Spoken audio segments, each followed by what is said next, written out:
जय श्री राम दोस्तों, स्वागत है हमारे चैनल समृद्धि में। कैसे हैं दोस्तों आप सब? ऐसा जय श्री राम लिख करके कमेंट बॉक्स में हमें जरूर बताइएगा। दोस्तों, सोमवती अमावस्या, जैसा कि हर महीने अमावस्या आती है, लेकिन चैत्र मास की जो अमावस्या होती है उसको सोमवती अमावस्या, सुहागिनें उस दिन फेरी लगा करके पीपल वृक्ष की अपने पति की लंबी आयु के लिए पूजा करती हैं। तो पूजा में कौन कौन सी सामग्री लगेगी, पहली बार उठा सकती हैं कि नहीं, पहली बार मायके से उठाएं या ससुराल से उठाएं, सभी नियम आप लोगों को इस वीडियो में मैं बताऊंगी। गर्भवती महिलाएं फेरी लगाएं या नहीं, तो सारे जरूरी नियम इस वीडियो में बताऊंगी। तो वीडियो को इन तक देखिएगा दोस्तों, और एक एक बातें किसी भी पूजा पाठ के पहले जान लेनी चाहिए, क्योंकि पूजा पाठ में एक छोटी सी भी गलती आपके सारे पूजा पाठ मेहनत को विफल बना देती है। व्रत कैसे रहना चाहिए, व्रत रहना चाहिए कि नहीं, ये भी इस वीडियो में बताऊंगी।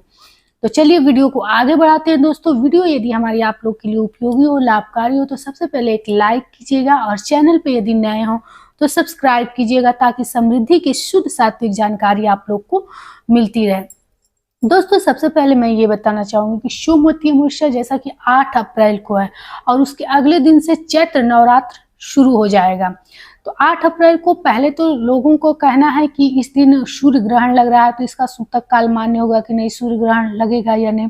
तो देखिए, मैंने कई वीडियो में आप लोगों को बता रखी है कि ये भारत में दिखाई नहीं देगा, और मैं आप लोग को कोई भी स्पष्ट जानकारी देती हूँ, इसलिए आप लोग कोई संशय न करें कि ये गर्भवती महिलाएं काफी डर जाती हैं। डरने की बात भी है, लेकिन इसका सूतक काल एकदम मान्य नहीं होगा, इसलिए आप लोग को बिल्कुल डरने की जरूरत नहीं है। लेकिन यदि आप लोग को लगता है ऐसा कुछ मन में डर है जो समाप्त नहीं हो रहा है, तो आप लोग अपने आंचल में तुलसी पत्ता बांध करके एकदम निश्चोच घूमिए, क्योंकि समृद्धि आप लोग से, मैं भी एक महिला हूँ, कोई आपको गलत जानकारी नहीं दे सकती हूँ।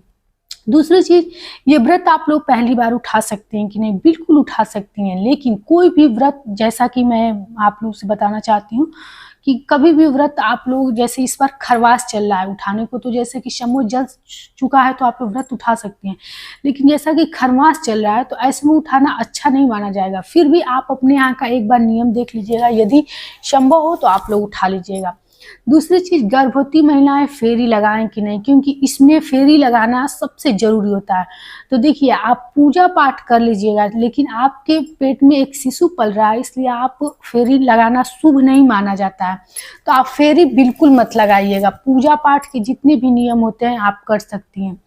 दूसरी चीज, इसमें 3 तरह से व्रत रखा जाता है। कुछ लोग पूरे दिन व्रत रहते हैं फलाहार खा के, कुछ लोग शाम को गुलगुला या पुआ बना करके खा लेते हैं, और कुछ लोग शाम को नमक डाल करके भोजन कर लेते हैं, जैसे कि सामान्य भोजन बिना लहसुन प्याज का किया जाता है।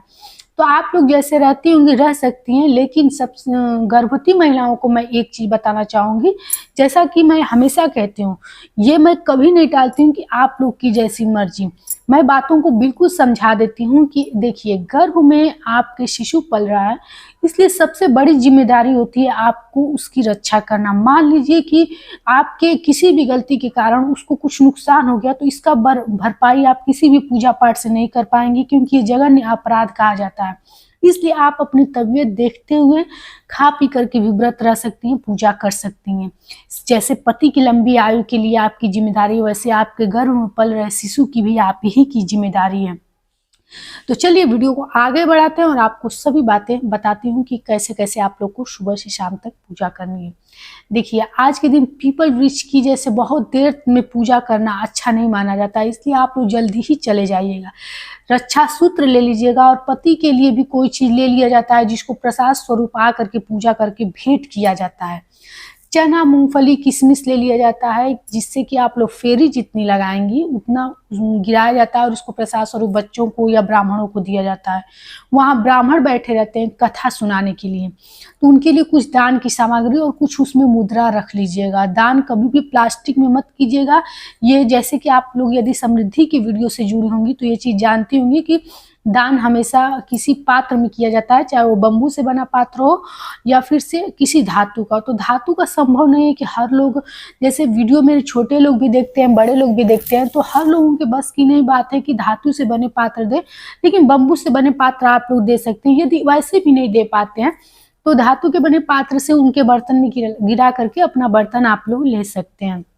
दूसरी चीज, महिलाएं आज के दिन बाल धुलने की नहीं, तो बाल बिल्कुल मत धुलिएगा आज के दिन। और चूंकि पति की लंबी आयु के लिए आप लोग पीपल वृक्ष की पूजा करने जा रही हैं, तो सिंदूरा वहां लेकर जाया जाता है। तो सिंदूरा ले लीजिएगा, पीला सिंदूर का एक पैकेट ले लीजिएगा, और जो सिंदूर इसमें से चढ़ाने के बाद बचता है, धोबिन का जो वहाँ एप्पन से बना करके पूजा की जाती है पीपल वृक्ष के पास, तो उसको आकर अपने सिंदूरा में भर दिया जाता है। इसके बाद से एप्पन बनाने के लिए आप लोग आटे का चावल, हल्दी या फिर से आटा और हल्दी भी मिला करके एप्पन बना सकते हैं, जिससे धोबिन बनाया जाता है पीपल वृक्ष पर। और यदि पीपल वृक्ष न मिले आप लोगों को, तो समी वृक्ष, तुलसी माता के पास भी पूजा कर सकते हैं, लेकिन कोशिश कीजिए आप पीपल वृक्ष का ही पूजा किया जाता है।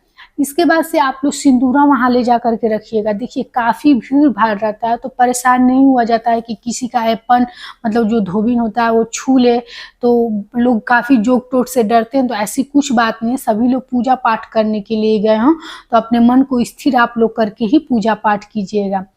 दूसरी चीज, आप लोग जितने फेरी लगाइएगा, और फेरी लगाने में महिलाओं का प्रश्न था कि कितना फेरी लगाना शुभ हो, तो देखिए पहले तो एक बार अपनी अवस्था, अपनी स्थिति देख लेनी चाहिए, लेकिन सबसे शुभ चीज होता है 108 बार फेरी लगाना। तो आप लोग कच्चे धागे से, रील से, लाल या पीले से, किसी चीज से भी फेरी लगा सकती हैं।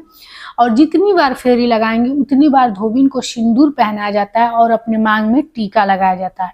तो कोशिश कीजिएगा कि 108 बार लगाएं, नहीं तो 11, 21, 51 भी लगा सकती हैं। इसके बाद से जो चना और मूंगफली रहता है वो आप ब्राह्मण को देकर और घर आए बच्चों को भी दे सकती हैं। आज के दिन जब पूजा करके घर लौटिएगा और रास्ते में कोई भी मंदिर पड़े, तो मंदिर को छोड़ा नहीं जाता है, पूजा करके उस मंदिर में तभी घर आया जाता है। दूसरी चीज, आज के दिन मंदिर से आने के बाद अपने बड़े बुजुर्गों का पैर छुआ जाता है, और अपने पति का पैर छू करके उनको रक्षा सूत्र बांधा जाता है और तिलक लगाया जाता है। इसके बाद से जो आप लोग, जैसे मैं बताई कि रुमाल चढ़ा सकती हैं या फिर टी शर्ट चढ़ा सकती हैं, जैसे ही आपकी स्थिति हो, कुछ उनके लिए चढ़ाकर भेंट किया जाता है। ये कहा जाता है पति की लंबी आयु के लिए वो प्रसाद लेकर के आया जाता है। पीपल वृक्ष को स्पर्श करके 5 या 7 बार प्रणाम किया जाता है, मतलब पैर छुआ जाता है अपने आंचल से लगा करके। यहाँ महिलाएं पूछी थी कि कोरा साड़ी पहनना जरूरी है कि नहीं। बिल्कुल नहीं जरूरी है, बस साफ सुथरी साड़ी, मतलब एक बार आप लोग ये देख लीजिएगा कि जो साड़ी आप लोग पहन रही हैं वो साफ सुथरी है ना।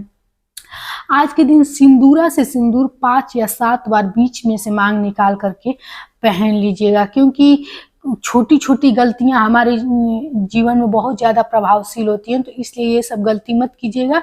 ये छोटी छोटी चीज़ें, महावर वगैरह लगा करके, तब पीपल, जब कभी भी सुहाग के लिए कोई पूजा पाठ किया जाता है तो विधिवत श्रृंगार कर लिया जाता है। तो दोस्तों, हमारी वीडियो आप लोग को कैसी लगती है, एक सब्सक्राइब कर दीजिएगा और एक लाइक कर दीजिएगा, ताकि समृद्धि की ऐसी सभी छोटी बड़ी जानकारियाँ तीज त्योहार की आप लोग को मिलती रहें। तो आशा करती हूँ कि हमारी जानकारी आप लोग को अच्छी लगती होगी, आप लोग के लिए उपयोगी होगी। फिर मिलेंगे एक ऐसी नई जानकारी के साथ, तब तक के लिए जय श्री राम।